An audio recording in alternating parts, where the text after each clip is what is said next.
Hello दोस्तों, कैसे हैं आप लोग। स्वागत है आपका चैनल पे। दोस्तों, आज 13 दिसंबर को एसएससी जीडी का एग्ज़ाम हुआ था। तो मैं उसके फर्स्ट एंड सेकंड शिफ्ट के जीके के क्वेश्चंस लेके आया हूँ आपके लिए। और ये स्टूडेंट्स ने जो बताए हैं वो बिल्कुल रियल क्वेश्चंस हैं। और मैं ऐसे ही डेली आपके लिए जीके के जो एनालाइज होता है, जो भी एग्ज़ाम होते हैं उनके जीके के क्वेश्चंस लेके आता हूँ।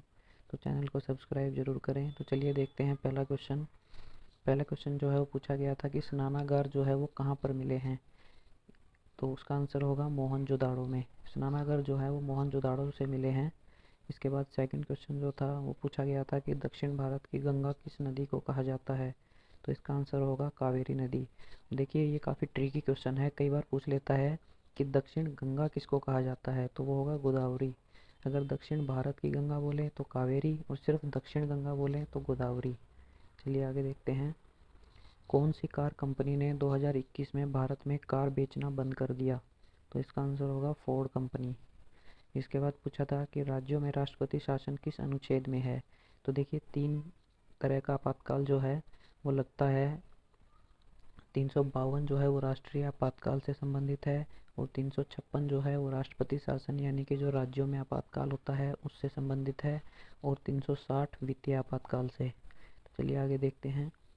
भौतिकी में नोबेल पुरस्कार 2020 का विजेता कौन है। तो इसमें तीन लोग विजेता हैं, जिसमें एक है एंड्रिया एम गेज, दूसरे हैं रेनहार्ड गेंजल, और फिर है रोजर पेनरोज। ये हिंदी में लिखा हुआ है मैंने, और ये इंग्लिश में। तो आप देख सकते हैं, अपने हिसाब से पढ़ लें। इंग्लिश मीडियम और हिंदी मीडियम दोनों के लिए लिखा है मैंने ये। उसके बाद एक पूछा गया था कि क्लोरीन को किसके साथ मिला के पानी की सफाई की जाती है।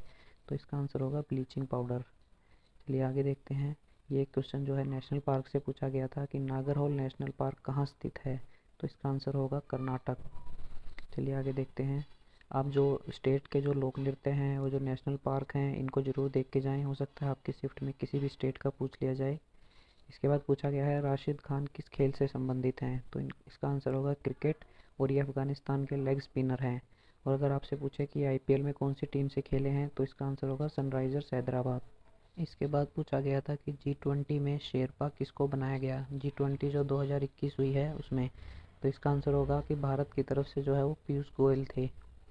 उसके बाद था कि बाबर ने किस वर्ष दिल्ली पे अधिकार स्थापित कर लिया था। तो इसका आंसर होगा 1526 में, जो पानीपत का प्रथम युद्ध हुआ था। इब्राहिम लोदी को हराकर बाबर ने दिल्ली पे अधिकार स्थापित किया था।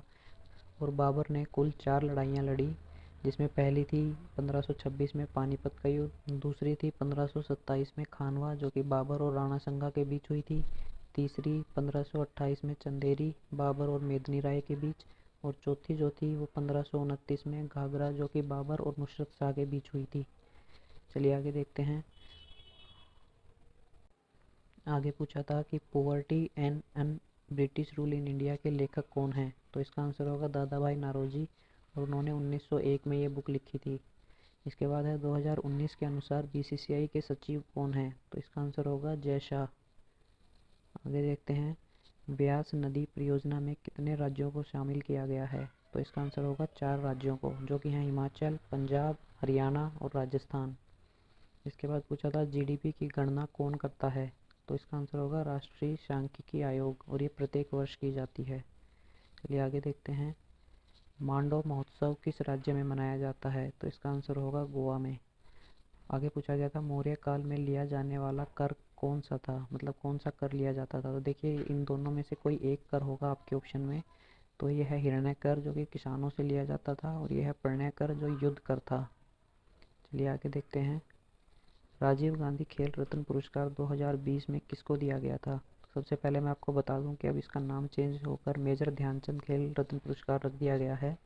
और ये जो है 2020 में 5 खिलाड़ियों को दिया गया था, जिसमें है रोहित शर्मा, मनिका बत्रा, ये टेबल टेनिस प्लेयर हैं, ये क्रिकेटर हैं। और रानी रामपाल हॉकी कैप्टन हैं, ये वुमेंस हॉकी टीम की। ये विनेश फोगाट रेसलर हैं, और ये मरियप्पन थेंगावलू ये जो है एथलीट हैं। उसके बाद पूछा गया था कि ये हाई जंप एथलीट हैं ये। उसके बाद पूछा गया था अंतर्राष्ट्रीय पतंग महोत्सव किस दिन मनाया जाता है। तो इसका आंसर होगा 14 जनवरी, और गुजरात में इसको उत्तरायण बोलते हैं। उसके बाद पूछा गया था उत्तर लेंस की क्षमता किस में मापी जाती है। तो इसका आंसर होगा डायप्टर, और इसको डी से डिनोट करते हैं। और इसका फॉर्मूला जो होता है वो D = 1/f होता है, और f है ये फोकल लेंथ है। उसके बाद पूछा गया था कि सौमित्र चटर्जी जिनका हाल ही में निधन हुआ है वो किस क्षेत्र से संबंधित थे। तो इसका आंसर होगा कला के क्षेत्र से, और उनको पद्म भूषण, दादा साहेब फाल्के जैसे बड़े बड़े पुरस्कारों से सम्मानित किया गया था। उसके बाद जो अंतिम क्वेश्चन होगा आज का हमारा वो है कि अकबर के समय यात्रा पर लगने वाला कर कौन सा था।